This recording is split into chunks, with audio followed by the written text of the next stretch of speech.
Hello दोस्तों, इस video हम लोग देखने वाले हैं क्लास 10th वालों के लिए सोशल साइंस का मोस्ट वीवीआई ऑब्जेक्टिव क्वेश्चन। अगर आप भी दोस्तों 8 मार्च को एग्जाम देने वाले हैं तो ये वीडियो को लास्ट तक जरूर देखिएगा, काफ़ी इंपॉर्टेंट होने वाला है दोस्तों। ये सामाजिक विज्ञान सोशल साइंस का मोस्ट वीवीआई क्वेश्चन मैं आप लोग के लिए लेकर आया हूँ दोस्तों। ठीक है, वीडियो पसंद है तो लाइक जरूर करना। इसका लिंक मैंने वीडियो के डिस्क्रिप्शन में दे रखा है, वेबसाइट पर सारे क्वेश्चन आप लोग को मिल जाएंगे, जाके डिस्क्रिप्शन में जरूर चेक कीजिएगा दोस्तों लिंक। ठीक है, वीडियो को लास्ट तक जरूर देखिएगा, बहुत ही वीवीआई सारे क्वेश्चन है और इसी तरह के काफ़ी सारे क्वेश्चन आते रहेंगे दोस्तों 8 मार्च से पहले पहले। ठीक है, वीडियो पसंद आए तो लाइक जरूर करना, चैनल को सब्सक्राइब कर लीजिएगा आगे के वीडियो को पाने के लिए। देखते रहिए लास्ट तक वीडियो को। ठीक है, चलिए पहला क्वेश्चन देखते हैं यहाँ पे। तो दोस्तों यहाँ पे पहला क्वेश्चन पूछ रहा है कि यंग यूरोप की स्थापना किसने की थी। ऑप्शन है दोस्तों काबूर ने, बिस्मार्क ने, मेजनी ने, गैरीबाल्डी ने।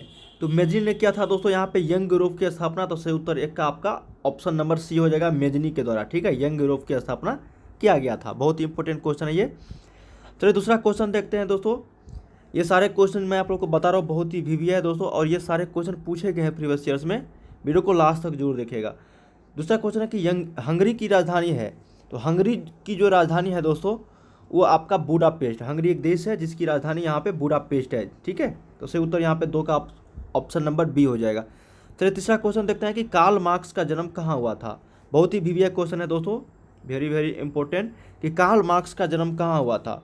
तो ये हुआ था दोस्तों आपका जर्मनी में। कहाँ पे हुआ था? जर्मनी में हुआ था कार्ल मार्क्स जी का जन्म। ठीक है, जो दास कैपिटल के लेखक भी है, दास कैपिटल पुस्तक जो है उनके लेखक पूछा जाता है।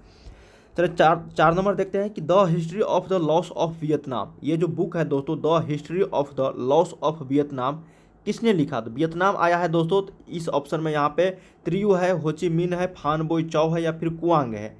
तो ये आपका ऑप्शन नंबर यहाँ पे फान बोई चौ हो जाएगा। ठीक है, फान बोई चौ के द्वारा ही the history of the loss of Vietnam लिखा गया है। तो सही उत्तर यहाँ पे ऑप्शन नंबर आपका सी याद रखिए। ठीक है, चलिए 5 नंबर देखते हैं कि महात्मा गांधी जी ने नमक कानून किस दिन भंग किया था। नमक कानून को हम लोग सभी ने अवज्ञा आंदोलन के नाम से भी जानते हैं दोस्तों, जो भंग किया गया था और स्टार्ट किया गया था 1930 में, आप लोग को पता ही होगा। ठीक है, तो ये जो भंग किया था मतलब ख़त्म कर दिया था, ये किया था दोस्तों आपका 6 अप्रैल 1930 ईस्वी को। कि कब? 6 अप्रैल 1930 ईस्वी को महात्मा गांधी जी ने नमक कानून को भंग कर दिया था। ठीक है, तो याद रखिएगा 5 का ऑप्शन नंबर डी, 6 अप्रैल 1930। चलिए 6 नंबर देखते हैं कि चौरी चौरा हत्याकांड कब घटित हुआ। ये जो हत्याकांड था दोस्तों इसी के कारण से यहाँ पे असहयोग आंदोलन स्टार्ट हुआ था। ठीक है, चौरी चौरा हत्याकांड तो कब घटित हुआ था दोस्तों? तो ये 5 फरवरी 1922 ईस्वी को हुआ था। ठीक है, तो याद रखिएगा यहाँ पे चौरी चौरा हत्याकांड कब हुआ था? 5 फरवरी 1922 को। ठीक है, असहयोग आंदोलन के दौरान ये घटना हुआ था। 7 नंबर है कि औद्योगिकीकरण की प्रक्रिया सबसे पहले कहाँ शुरू हुई। तो आप लोगों को पता ही होगा दोस्तों, औद्योगिकीकरण की जो प्रक्रिया हुआ है वो इंग्लैंड में हुआ था, क्योंकि इंग्लैंड जो है उस समय लगभग सभी देशों पे अपना अधिकार जमाया था दोस्तों और वो कच्चा माल आसानी से अपने देश इंग्लैंड में लेकर आ जाता था। ठीक है, दूसरे देशों से जहाज़ के मदद से। तो उस सबसे पहले औद्योगिकीकरण की जो प्रक्रिया हुई थी शुरू, वो इंग्लैंड में ही हुई थी। तो 7 का सही उत्तर आपका बी ऑप्शन इंग्लैंड हो जाएगा। ठीक है, ब्रिटेन भी बोल सकते हो। 8 नंबर है कि आधुनिक शहरों का उदय सबसे पहले कहाँ हुआ। तो आधुनिक शहरों का जो उदय हुआ है दोस्तों वो सबसे पहले हुआ है आपका लंदन। ठीक है, मॉडर्न सिटी। तो सही उत्तर यहाँ पे आपका हो जाएगा 8 का बी ऑप्शन, लंदन, जो इंग्लैंड की राजधानी है। चलिए नेक्स्ट क्वेश्चन देखते हैं 9 नंबर की गिरमिटिया किसे कहा जाता है। तो आप लोग को पता ही होगा दोस्तों, गिरमिटिया मजदूर होता है। ठीक है, गिरमिटिया मजदूर आप लोग पढ़े होंगे। तो ये अनुबंधित मजदूर को बोलते हैं गिरमिटिया। तो सही उत्तर यहाँ पे ऑप्शन नंबर 9 का ए हो जाएगा। मजदूर यहाँ पे हटा दिया है, इसका मतलब पूछ रहा है कि गिरमिटिया किसको कहा जाता है। तो ये अनुबंधित मजदूर को। ठीक है, चलिए 10 नंबर, वीडियो पसंद आता है तो लाइक जरूर करना दोस्तों और शेयर भी कर दीजिएगा और चैनल को सब्सक्राइब जरूर कर देना। चलिए 10 नंबर है कि विश्व में सर्वप्रथम मुद्रण की शुरुआत कहाँ हुई। तो विश्व में जो सर्वप्रथम मुद्रण की जो शुरुआत हुई दोस्तों वो हुआ था आपका चीन में। मुद्रण की मुद्रा, क्योंकि वहाँ पे सबसे पहले कागज हुआ था दोस्तों, कागज का जो प्रचलन था चीन में ही स्टार्ट हुआ था। तो सबसे पहले मुद्रा की जो शुरुआत हुई थी वो भी चीन से ही हुई थी। तो सही उत्तर यहाँ पे 10 का ऑप्शन नंबर सी हो जाएगा। चलिए 11 देखते हैं कि भारत में कहाँ औरतों के लिए आरक्षण की व्यवस्था है। तो औरतों के लिए दोस्तों, महिलाओं के लिए आरक्षण की जो व्यवस्था है भारत में, लोकसभा, विधानसभा, मंत्रिमंडल या फिर पंचायती राज संस्थाएं। तो ये पंचायती राज संस्थाएं में दोस्तों औरतों के लिए आरक्षण की व्यवस्था किया गया है। ठीक है, चाहे लोकसभा विधानसभा में ये सभी नहीं है, चाहे वहाँ से रहे या फिर न रहे, लेकिन पंचायती राज संस्थाएं में आरक्षण जो दिया गया है वो होना ही चाहिए औरत वहाँ पे, तो इसलिए यहाँ पे आरक्षण दिया गया है दोस्तों पंचायती राज संस्थाएं में। तो सही उत्तर यहाँ पे ऑप्शन नंबर 11 का डी आपका राइट है। ठीक है, चलिए 12 देखते हैं कि संघ राज्य की विशेषता नहीं है। तो लिखित संविधान, शक्तियों का विभाजन, एक हरी शासन व्यवस्था या फिर सर्वोच्च न्यायालय। संघ राज आप लोग पढ़े होंगे दोस्तों। ठीक है, तो संघ राज की जो विशेषता नहीं है वो आपका शक्तियों का विभाजन। देखिए शक्तियों का विभाजन जो है ये लिखित संविधान, एक हरी शासन व्यवस्था, सर्वोच्च न्यायालय, ये 3 जो ऑप्शन है AC D, ये सभी संघ राज की विशेषता है, लेकिन शक्तियों का जो विभाजन होगा वो संघ राज की विशेषता नहीं है। ठीक है, तो याद रखिएगा 12 का ऑप्शन नंबर बी आपका राइट है। चलिए 13 देखते हैं कि समवर्ती सूची में रखा जाता है। देखिए संघ सूची, राज सूची और समवर्ती सूची आप लोग पढ़े होंगे। तो समवर्ती सूची में रखा जाता है दोस्तों किनको, राज्य को, केंद्र एवं राज्य दोनों को, या फिर केंद्र को। तो इसमें रखा जाता है दोस्तों राज्य एवं केंद्र दोनों को। ठीक है, सेंट्रल और स्टेट दोनों को रखा जाता है, इसलिए यहाँ पे समवर्ती सूची इसको नाम रखा गया है। तो 13 का सही उत्तर आपका बी ऑप्शन हो जाएगा। ठीक है, 14 नंबर है दोस्तों कि सूचना के अधिकार आंदोलन की शुरुआत कहाँ से हुई। देखिए सूचना के अधिकार आंदोलन 2004 के आसपास हुआ था दोस्तों यहाँ पे। ठीक है, कहाँ पे हुआ था, ये राजस्थान में हुआ था सबसे पहले लागू। ठीक है, शुरुआत। तो 14 का सही उत्तर आपका ऑप्शन नंबर ए हो जाएगा। चलिए 15 देखते हैं दोस्तों कि राजनीतिक दल का आशय क्या है। राजनीतिक दल आप लोग पढ़े होंगे दोस्तों, और पूछा भी जाता है कि राजनीतिक दल किसे कहते हैं। ठीक है, अफसरों के समूह से, व्यक्तियों के समूह से, सेनाओं के समूह से, या फिर किसानों के समूह से।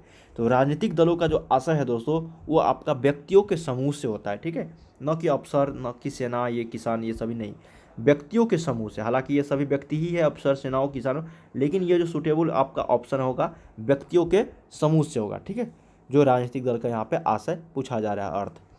15 का ऑप्शन नंबर बी। 16 देखते हैं दोस्तों कि लोकतंत्र जनता का, जनता के द्वारा, जनता के लिए शासन है, यह कथन किसका है। बहुत ही वीवीआई क्वेश्चन, और आप लोग जानते होंगे, सभी छात्र इसका आंसर जो है जानते होंगे। अब्राहम लिंकन का ये कहना है दोस्तों, कथन जो है अब्राहम लिंकन जी के द्वारा ये बताया गया है कि लोकतंत्र जो है वो जनता का, जनता के द्वारा और जनता के लिए ही शासन है। ठीक है, लोकतंत्र जो भारत देश में भी, भारत कौन सा देश है दोस्तों, तो लोकतांत्रिक देश है। ठीक है, तो ये लोकतंत्र का यहाँ पे परिभाषा बताया गया है। लोकतंत्र जो है जनता का, जनता के द्वारा और जनता के लिए शासन है। अब्राहम लिंकन, 16 का ऑप्शन नंबर सी। 17 देखते हैं दोस्तों कि गठबंधन सरकार की पकड़ प्रशासन पर होती है। गठबंधन सरकार, जैसे महागठबंधन हुआ था दोस्तों बिहार में, जैसे बीजेपी, जदयू, ये सभी, लोजपा अलग है दोस्तों। ठीक है, और वीआईपी पार्टी, ये सभी जो गठबंधन की सरकार है दोस्तों। और इधर आपका जो विपक्ष में था वो आरजेडी, उसके बाद बहुत सारे पार्टी उनमें मिला था, कांग्रेस। ठीक है, तो ये सभी गठबंधन सरकार होती है, जो 1 से 2 से ज़्यादा आपका जो है दल मिलके सरकार बनाती है, उसको हम लोग गठबंधन सरकार बोलते हैं। उसकी पकड़ प्रशासन पर होती है, ये पूछा जा रहा है। प्रशासन मतलब हो गया दोस्तों जैसे आपका थाना और बहुत सारे चीज़ हो गया यहाँ पे प्रशासन। ठीक है, पुलिस से रिलेटेड। तो उसकी जो पकड़ जो है प्रशासन पर होती है गठबंधन सरकार की, या फिर नहीं, मजबूती होती है, ढीली होती है, अति मजबूत होता है, या फिर कठोर होता है। तो स्वाभाविक है दोस्तों ये ढीली होगी, क्योंकि यहाँ पे सभी पार्टी यहाँ पे मिलकर अपना सरकार बनाती है। तो सही उत्तर यहाँ पे ऑप्शन नंबर 17 का बी आपका राइट है। ठीक, चलिए 18 देखते हैं कि चिपको आंदोलन की शुरुआत किस राज्य से हुई। बहुत ही वीवीआई क्वेश्चन है दोस्तों। चिपको आंदोलन उत्तराखंड से स्टार्ट हुआ था, तो 18 का ऑप्शन नंबर ए हो जाएगा। ठीक है, चलो 19 देखते हैं दोस्तों कि इनमें से किसे पिछड़ा राज्य कहा जाता है। तो पिछड़ा राज्य आप लोग को पता ही होगा दोस्तों, ये बिहार राज्य जो है, अपना राज्य बिहार, ये बहुत ही पिछड़ा है दोस्तों अभी भी। ठीक है, तो सही उत्तर यहाँ पे ऑप्शन नंबर सी हो जाएगा। जब से झारखंड यहाँ पे अलग हुआ है तब से ये पिछड़ा राज्य में गिनती में सबसे नीचे आ गया है। तो 19 का ऑप्शन नंबर सी आपका राइट है। चलिए 20 देखते हैं कि संपूर्ण क्रांति का नारा किसने दिया था। तो संपूर्ण क्रांति का जो नारा दिया था दोस्तों वो जयप्रकाश नारायण जी के द्वारा दिया गया। तो सही उत्तर यहाँ पे 20 का ऑप्शन नंबर डी। चलिए जल्दी जल्दी क्वेश्चन करते हैं कि भारत में किस राज्य की प्रति व्यक्ति आय सर्वाधिक। और भी चाहिए वीडियो दोस्तों तो कमेंट जरूर कीजिएगा। ठीक है, मैं आप लोगों के लिए काफ़ी अच्छे और भी वीडियोज लेकर आते रहूँगा। चलिए भारत में किस राज्य की प्रति व्यक्ति आय सर्वाधिक है, आप लोगों को पता ही होगा दोस्तों। गोवा जो राज्य है, जो छोटा ही राज्य है, लेकिन वहाँ पे जो प्रति व्यक्ति आय है वो सर्वाधिक है भारत में। ठीक है, हालांकि वो भी तो राज्य है ना, इसलिए यहाँ पे बताया गया था। 21 का ऑप्शन नंबर डी आपका राइट है। ठीक है, चलिए 22 देखते हैं कि साख पत्र कितने प्रकार के होते हैं। साख पत्र आप लोग जानते होंगे दोस्तों इकोनॉमिक्स में। तो साख पत्र जो होते हैं वो आपका 8 प्रकार के होते हैं। ठीक है, तो याद रखिएगा 22 का ऑप्शन नंबर डी। 23 है कि भारत की आर्थिक व्यवस्था क्या है। तो आप लोगों को पता ही होगा दोस्तों, मिश्रित अर्थव्यवस्था है ना भारत में। तो सही उत्तर यहाँ पे 23 का ऑप्शन नंबर सी। 24 है कि इनमें से कौन एक बीमारू राज्य नहीं है? बिहार, मध्य प्रदेश, कर्नाटक, उड़ीसा। बिहार, मध्य प्रदेश, उड़ीसा ये सभी है, लेकिन कर्नाटक जो ये नहीं है। आप लोग को पता होगा दोस्तों, बीमारू BIMARU, ठीक है, ये सभी जो राज्य है ये आपका बीमारू राज्य है, लेकिन कर्नाटक जो यहाँ पे बीमारू राज्य नहीं है। तो सही उत्तर आपका ऑप्शन नंबर सी हो जाएगा। चलिए 25 देखते हैं कि वैश्वीकरण के मुख्य अंग कितने होते हैं। तो वैश्वीकरण के मुख्य जो अंग होते हैं दोस्तों वो आपको 5 होते हैं। 5 प्रकार के वैश्वीकरण होते हैं, ठीक है। नेक्स्ट है कि सोने के आभूषण की शुद्धता की पहचान किस चीज़ से होती है? तो ये होता है दोस्तों, आपको पता ही होगा कि सोने का जो आभूषण होता है दोस्तों, उसकी जो शुद्धता की हम लोग पहचान करते हैं उसको हम लोग बोलते हैं हॉलमार्क ज्वेलरी, ठीक है। आप लोग पढ़े होंगे ज्वेलरी दुकान पे हॉलमार्क लिखा हुआ रहता है, इसका मतलब वो शुद्धता की पहचान बताता है दोस्तों, ठीक है, उसी से शुद्धता होता है। तो सही उत्तर यहाँ पे 26 का ऑप्शन नंबर सी। चलिए 27 देखते हैं कि कोयला किस प्रकार का संसाधन है। तो कोयला जो है दोस्तों ये आपका अनवीकरणीय संसाधन है, क्योंकि एक बार ये ख़त्म हो जाता है तो आप लोगों को इसको बनाने में काफ़ी ज़्यादा समय लगता है, लाखों करोड़ों वर्ष लग जाते हैं, ठीक है। अनवीकरणीय संसाधन जितने भी है वो आप लोग जरूर देख लीजिएगा। तो 27 का ऑप्शन नंबर यहाँ पे ए हो जाएगा। चलिए नेक्स्ट क्वेश्चन देखते हैं 28 नंबर की मरुस्थलीय मृदा किस राज्य में पाई जाती है? आप लोगों को पता होगा मरुस्थलीय मृदा देखने से यहाँ पे राजस्थान, क्योंकि राजस्थान में मरुस्थल है, ठीक है। थार मरुस्थल जो भारत का सबसे बड़ा मरुस्थल वहीं पे है, भारत का राजस्थान में। तो ये मरुस्थलीय मृदा इसी राज्य में पाया जाता है, राजस्थान में, ठीक है। 29 है दोस्तों कि कुल जल का कितना प्रतिशत भाग महासागरों में निहित है? आप लोगों को पता ही होगा कि कुल जल का कितना प्रतिशत भाग जो है महासागर में निहित है। ये है दोस्तों आपका 96.6%, ठीक है। कितना है दोस्तों? 96.6% जो है ये महासागर में निहित है कुल जल का, ठीक है। तो याद रखिएगा 29 का डी।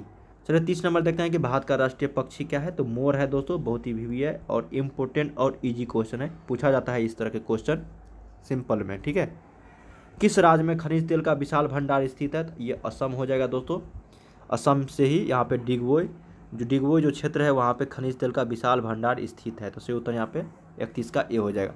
चलिए 32 देखते हैं कि निम्नलिखित में से कौन खरीफ फसल है। देखिए मैं आप लोग को बता देता हूँ, यहाँ पे गेहूँ जो है दोस्तों ये रबी फसल है, ठीक है। यहाँ पे आपका सरसों, मटर ये सभी आपका रबी फसल है दोस्तों, लेकिन चावल जो है ये खरीफ फसल है। तो सही उत्तर यहाँ पे 32 का ऑप्शन नंबर सी हो जाएगा।